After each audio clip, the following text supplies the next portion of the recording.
চৈতন্য উপাসনার কত বড় দিক দর্শন করেছেন এখানে। অগণ্য মহাপূর্ণ অনন্য শরণং হরে। যদি অগণিত মহাপূর্ণ রাশিকৃত আপনার সঞ্চয় থাকে জন্ম জন্মান্তরে, আর আপনি যদি অন্যান্য অনন্যতা নিয়ে হরির উপাসনাও করেন, অথচ যদি শ্রীকৃষ্ণ চৈতন্যচন্দ্রের উপাসনায় ব্রতী না হন, তাহলে আপনি অধন্য। এবং আপনার বুদ্ধিকে মতিকে ধন্য বলা হচ্ছে না, অধন্য বলা হচ্ছে। ভাবা যায়?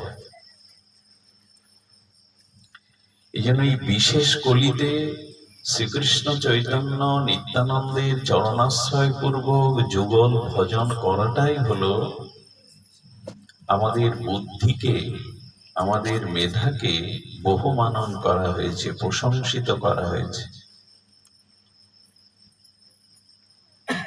হরির প্রতি আপনার ভক্তি আছে, অনন্যতা আছে, মহাপূর্ণ আছে, তবু হবে না? বলে হবে। হরির প্রতি অনন্য নিষ্ঠা থাকলে, ভজন থাকলে আপনি বৈকুণ্ঠ গতি পাবেন, যেখানে জরা মৃত্যু ব্যাধি অভিশাপ নাই। কিন্তু আমাদের গতি কি বৈকুণ্ঠ? একটু ধ্যান দিন, খুব গুরু কথা।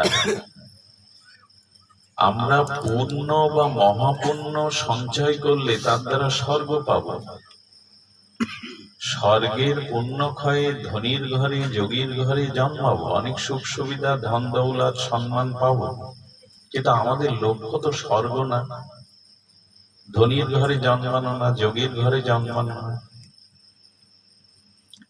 তাহলে ভগবানের প্রতি, হরির প্রতি অনন্য আমাদের নিষ্ঠা থাকুক, বলে তার দ্বারাও আমরা বৈকুণ্ঠ পর্যন্ত যেতে পারবো। কিন্তু গৌড়ীয় বৈষ্ণব বৈকুণ্ঠ চাইছেন না। বৈকুণ্ঠ গতি চাইছেন না, মুক্তি তো নয়, কিন্তু বৈকুণ্ঠ গতি চাইছেন না।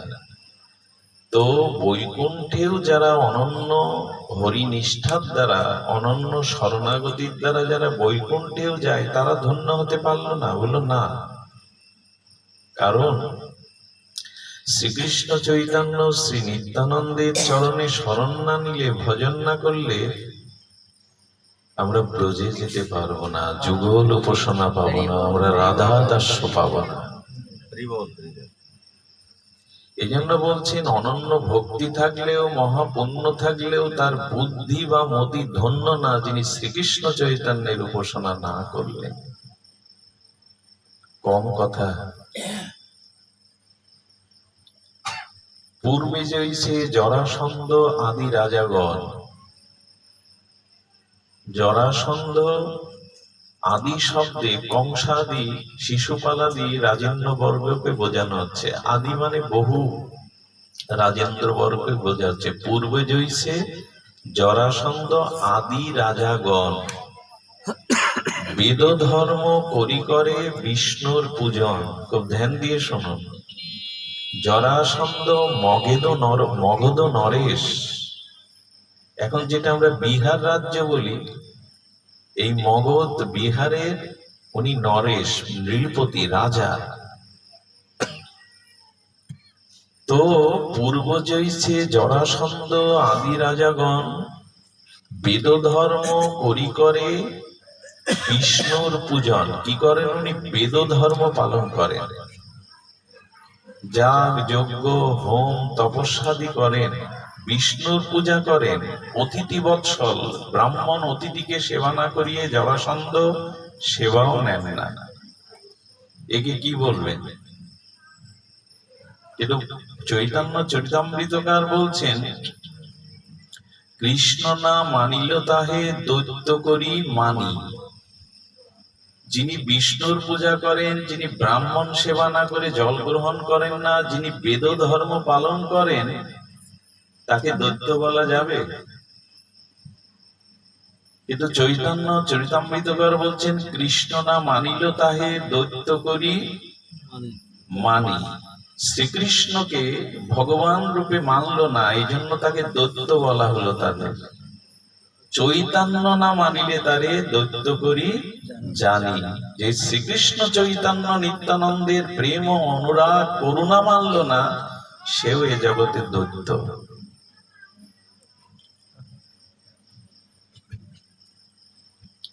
এই জন্য আমাদের বড় ভাগ্য উদয় হয়েছিল, কিন্তু সৌভাগ্যকে জানলাম না। আমার ঘরের মধ্যে পিতৃ পুরুষগণ সোনা মোহর টাকা রেখে গেছে, আমি ভিক্ষা করে বেড়াচ্ছি। শ্রী গৌরাঙ্গ নিত্যানন্দের অপর করুণার যুগেও আমরা সেই কৃপা হতে বঞ্চিত। তাই তারই সুমেধা, এই জগতে তারই মেধা, সুমেধা, সুবুদ্ধি সম্পন্ন যারা নিতাই চৈতন্যের চরণাশ্রয় করে চৈতন্যের ভজন করছে। যেমন আমাদের বহু সুকৃতি, বহু মহৎ কৃপা না হলে এই হরিনাম, ব্রজপ্রেম, যুগল ভজনের পথে নিত্যানন্দ শ্রী চৈতন্যের চরণাশ্রয় করে গৌড়ীয় বৈষ্ণবের দীক্ষা শিক্ষা পাওয়া যায় না। বহু জন্মের সৌভাগ্য ছিল বলে আমরা এই পথে আসতে পেরেছি। আচ্ছা, আমরা তো অন্য পথে যেতে পারতাম কিনা? আমরা তো অন্য পথেও চলে যেতে পারতাম, যাইনি কেন জানেন? বহু জন্মের সুকৃতি আছে গৌড়ীয় বৈষ্ণবের দীক্ষা শিক্ষা, হরিনাম, ভাগবত ধর্ম পাবো বলে। আমাদের মহাভাগ্য, কিন্তু সেই ভাগ্য কাজে লাগালাম কি? সেই তো সংসার জ্বালায় জ্বলছি, সেই তো সংসারের আসক্তি, কামনা, বাসনায় দিন রাত হৃদয় জ্বলছে। চৈতন্য পেয়েও, এমন হরিনাম, ভাগবত ধর্ম, সাধুসঙ্গ পেয়েও আমাদের যথাযথ প্রাপ্তি হচ্ছে না কেন? এর কারণ আমরা ভাগবতের দিব্য আলোকে শ্রবণ করব। ঠাকুর মশাই বলেছেন, দেখুন, ঠাকুর নরোত্তম নিত্যানন্দ আবেশমরতি প্রেম ভক্তির মহারাজ,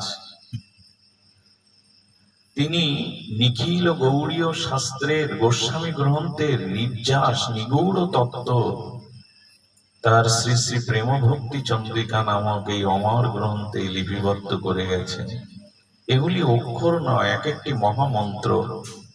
100 বার যদি শোনেন পুরনো মনে হবে না। ঠাকুর মশার এই বাণী মহাবাণী, এটি মন্ত্র নয়, যেন মহামন্ত্র। সেই প্রেম ভক্তির মহারাজ বলে চলেছেন, বিষয় গরলময়, তাতে মানুষ সুখ চায়, সেনা সুখ দুঃখ করি জানো। গোবিন্দ বিষয় রস, সঙ্গ করো তার দাস। আর কি বলছেন? প্রেম ভক্তি সত্য করি মানো। গোবিন্দ বিষয় রস, সঙ্গ করো তার দাস, প্রেম ভক্তি সত্য করি মানো। আগেই বলেছি, নিখিল শাস্ত্রের, বেদাদি শাস্ত্রের, উপনিষদের, ব্রহ্মবিদ্যা, ভাগবত, গোস্বামী গ্রন্থ, চৈতন্য চরিতামৃত, সমস্ত নিখিল গ্রন্থের সারাৎসার নির্যাস হলো ঠাকুর মশায়ের প্রেম ভক্তি চন্দ্রিকা। তাতে তিনি যে আমাদের জানাচ্ছেন, গোবিন্দ বিষয় রস, সঙ্গ করো তার দাস। আপনাদের একটি কথা বলে রাখি, মহাত্মারা এরকম প্রার্থনা করেছেন, প্রভু আমি মুক্তি চাই না, আমাকে তুমি আরো কোটিবার জগতে জন্ম দাও। এই জগতে আসা যাওয়াটাও তো প্রারব্ধ কর্মভোগ করতে হয়। আদি দৈবিক, আদি ভৌতিক, আদি আত্মিক, ত্রিতাবদগ্ধিত, দগ্ধীভূত হতে হয়। তবু চাইছি আমাকে কোটিবার হলেও জগতে জন্ম দাও। কেন জন্ম চাইছো? জন্ম চাইছি এই জন্য, যেন চৈতন্য দাসের, নিত্যানন্দ দাসের, গোবিন্দ দাসের সঙ্গ হয়, তাদের চরণ ধুলি মানতে পারি, তাদের চরণ ধুলি যেন অভিষিক্ত হতে পারি। জন্ম দাও, তার মানে কি জানাচ্ছে এটা? এই মর জগতে, জন্ম মৃত্যু জগতে আসাটা সমস্যা না, আসাটা দোষের না। যদি এসে চৈতন্য দাসের, নিত্যানন্দ দাসের, রাধা মাধবের চরণের দাসানুদাসের সঙ্গ হয়, তাদের চরণ ধুলি মারতে পারে। নাভা গোস্বামী ভক্তমালে এসে শেষে লিখছেন, প্রভু আমাকে এই কৃপা করো, এই করুণা করো, যেন শুদ্ধ ভক্তের চরণ ধুলিতে আমি অবগাহন করতে পারি, অভিষিক্ত হতে পারি। আচ্ছা, ভক্তের চরণ ধুলিতে আছে কি? খুব ধ্যান দিয়ে শুনতে হবে, কি আছে ওতে। এবং ভক্তমাল চরিত্রে আছে, এক মহাত্মা গেছেন এক গ্রামে স্নানের জন্য। তাকে যে জল দেয়া হলো কুয়ো থেকে, সেটা খার নোনা জল। তো সেই ভক্ত কষ্ট পাচ্ছে যে ভগবানের প্রিয় ভক্ত এসেছে, তাকে শীতল মিষ্ট জলে স্নান করাতে পারলাম না। সারা রাত ভেবেছে কাল সকালে স্নানে কোথা থেকে জল আনবো, কুয়ো ছাড়া তো জলের কোনো উপায় নেই, আর কুয়ো খার প্রধান জল। সারা রাত ভেবে ভেবে সকালে উঠে সাধুর কাছে গিয়ে বললেন, আপনার চরণ ধুলি কৃপা করে আমার এই আঁচলে দিন। সারা রাত ধরে চিন্তা করে সে একটা সিদ্ধান্তে উপনীত হয়েছে যে সাধুর চরণ ধুলি নিয়েছে। উনি তো দিবেন না, তবু চরণ ধুলিটা নিয়ে ওই কুয়োর মধ্যে ফেলে দিয়েছে, যে সাধুর চরণ ধুলিতে খার প্রধান জল মিষ্টি হয়ে যাবে, এই বিশ্বাস ওনার এসেছে। তো চরণ জল যখন দিয়ে দিল, পরে যখন স্নান করাতে আসে, দেখে জলটা মধুর মতো মিষ্টি হয়ে গেছে। জল আর খার। এখানে তো গল্প শুনিয়ে আপনাদের আনন্দ দেওয়া যাবে না, এটা ভক্তমাল চরিত্র। নাভা গোস্বামী লিখছেন, এই দেখো ভক্তের চরণধুলির মহিমা। খার প্রধান নোনা জলটাও বৃষ্টি মধুর হয়ে গেল। এক ভক্ত মনে করেছে জগতে সদ্গুরুর বড় অভাব, আমি তাকেই গুরু রূপে জীবনে বরণ করব। একটু পরীক্ষা করে। কি পরীক্ষা? একটা মৃত বৃক্ষ রোপণ করেছে, মৃত বৃক্ষ, শুকিয়ে যাওয়া মরমরে বৃক্ষ রোপণ করেছে, যে আমি সকল সাধুদের, সকল গুরুদের চরণ জল করে ওই চরণ জল এক একজনের ওই মৃত বৃক্ষের গোড়ায় সিঞ্চন করব। যার চরণ জলে মৃত বৃক্ষ বেঁচে উঠবে, জানবো তিনি সদ্গুরু, তার চরণে আমি আশ্রয় নেব। এরকম পরীক্ষাও করার লোক আছে জগতে। তবে এরকম পরীক্ষা করা ঠিক নয়। এতে সাধুকে উঁচু নিচ মানে ভেদ করা হয়।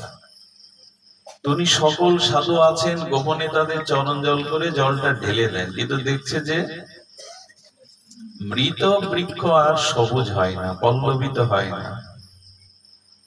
এই করতে করতে একদিন ওনার দরবারে এলেন, ওনার গৃহে এলেন সন্ত শ্রেষ্ঠ শিরোমণি কবি, সন্ত কবি। সেই সন্ত কবিরের চরণ জল করে উনি গোপনে যখন সেই বৃক্ষের গোড়ায় দিলেন, দু একদিন পরে না, সাথে সাথে মৃত সঞ্জীবনী সুধার মতো বৃক্ষ, মৃত বৃক্ষ সবুজ পল্লবিত হয়ে গেল। উনি ওনার চরণে এসে বললেন, আমাকে চরণে আশ্রয় দিন, কৃপা করুন।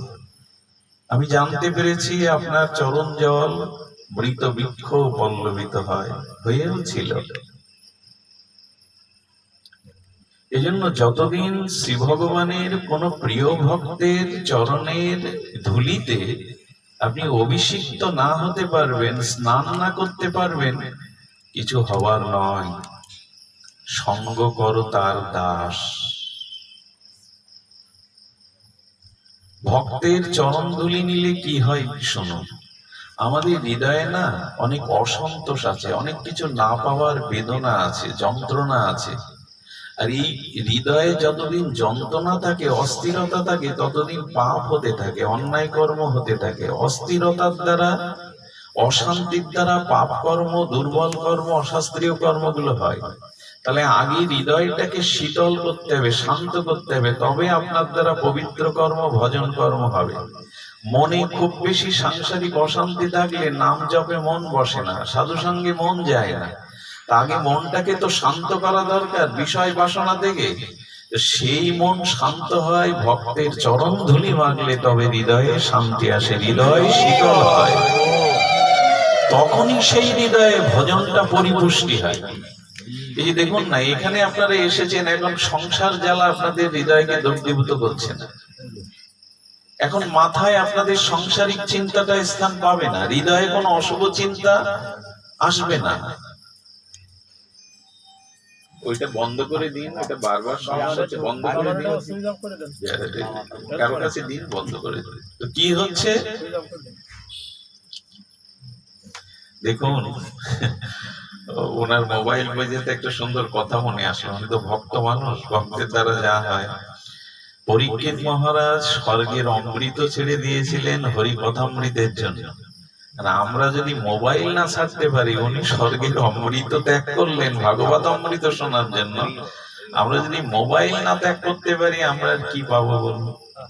আচ্ছা, কৃষ্ণ ভগবান যখন শয়ন করতেন তখন বাঁশিটা কাছে নিয়ে শুতেন।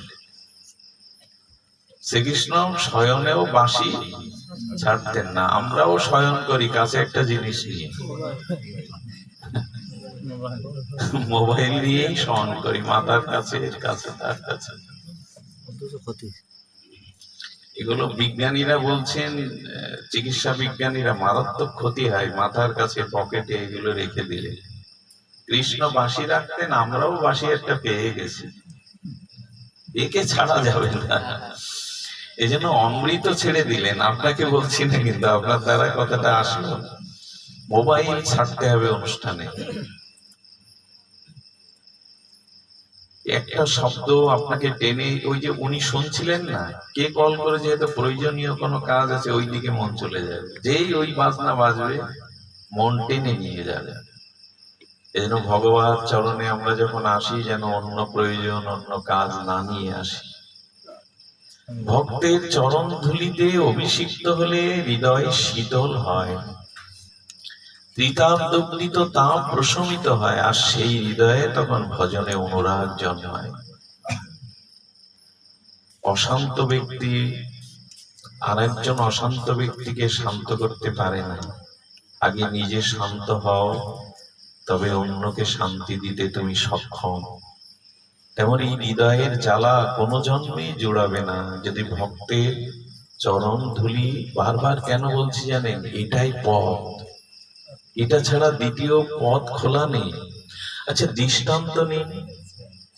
ভগবান শ্রীকৃষ্ণের সব থেকে প্রিয় ভক্তকে লক্ষ্মী দেবী, তার চরণ সেবা করলেও লক্ষ্মী দেবী অত প্রিয় নন গোবিন্দের কাছে। তার ভ্রাতা বলদেব, বলরামও গোবিন্দের কাছে এত প্রিয় নন। এমনকি তার নাভি কমলজাত পুত্র ব্রহ্মাও কৃষ্ণের কাছে এত প্রিয় নয় যতটা প্রিয় ভক্তোত্তম উদ্ধব মহারাজ। একথা উনি নিজ মুখেই বলেছেন। এবং উদ্ধব মহারাজ হলো বৃহস্পতির, দেবগুরু বৃহস্পতির শিষ্য, সাক্ষাৎ জ্ঞান মূর্তি। দূর থেকে উদ্ধব মহারাজকে দর্শন করে অনেকেই বাসুদেব কৃষ্ণ বলে ভুল করত। তার রূপও গোবিন্দের মতো, এবং পৃথিবীর মধ্যে তিনি অন্যতম শ্রেষ্ঠ জ্ঞানী, বুদ্ধিমান, বিঞ্চিগণের তিনি মন্ত্রী, বৃহস্পতির শিষ্য, ব্রহ্মার থেকে, লক্ষ্মী দেবীর থেকে, ভ্রাতা বলদামের থেকে যিনি গোবিন্দের অভিন্ন প্রিয়, সেই উদ্ধবের মনেও না একটা জ্ঞানের অভিমান ছিল। আমি জ্ঞানী শ্রেষ্ঠ, পৃথিবীর মধ্যে আমি জ্ঞানী শ্রেষ্ঠ। তার জ্ঞানটাকে, জ্ঞানের অভিমানটাকে খণ্ডন করে প্রেম দেওয়ার জন্য গোবিন্দ কোথায় পাঠালেন? ব্রজে পাঠালেন। এই কথাগুলো খুব সিদ্ধান্তের কথা। স্বয়ং গোবিন্দ একই আসনে বসেন, প্রাণের ভাব বিনিময় করেন। যিনি পৃথিবী না ত্রিলোকের মধ্যে অন্যতম শ্রেষ্ঠ ভক্ত, তাকে কেন ব্রজে পাঠাচ্ছেন গোবিন্দ? আমার ছায়াতেই তো উদ্ধব থাকে, গোবিন্দের চরণে, গোবিন্দের আসনে, ভোজনে, শয়নে একই সাথেই থাকেন উদ্ধব। হৃদয়ের ভাব বিনিময়, হৃদয়ের গহীনতম গোপন ব্যথা গোবিন্দ উদ্ধবের সাথে বিনিময় করেন। সেই উদ্ধবকে ব্রজে কেন পাঠাচ্ছেন? পাঠাচ্ছেন কেন জানেন? কোন প্রেমিক ভক্তের, কোন শুদ্ধ অনুরাগী ভক্তের চরণ ধুলি না মাগলে জ্ঞান অভিমান, পাণ্ডিত্যের অভিমান গিয়ে প্রেম ভক্তি হবে না বলে পাঠাচ্ছেন। পাঠাচ্ছেন তিনি। দেখুন স্বয়ং ভগবান এই সিদ্ধান্ত ভাগবতী দিয়ে যাচ্ছেন, আমাদের কোথায় শান্তি, কোথায় ভক্তি, কোথায় প্রাপ্তি। উদ্ধব যখন গেলেন, মনে মনে তার মনে হয়েছিল এই গোপ গোপীদের, অশিক্ষিত ব্রজের গোপ গোপীদের জ্ঞান দেওয়ার জন্য আমাকে পাঠাচ্ছেন। হ্যাঁ, নিজের অভিমান এতটা ছিল। কিন্তু আপনারা জানেন, শ্রীধাম বৃন্দাবনে প্রেম অনুরাগী বিরহ কাতরা প্রেমময়ী লাদিনী অধীশ্বরী রাধারানীকে দেখে, ব্রজ সুন্দরীদের বিরহ কাতরতা দেখে, গোবিন্দের প্রতি তাদের প্রেম ও আরতি দেখে, আর উদ্ধব নিজের রাস পোশাক, রাস মুকুট খুলে ফেলে নিজেকে ধিক্কার দিয়ে ওই ধুলিতে গড়িয়েছিলেন, আর চোখের জলে নিজের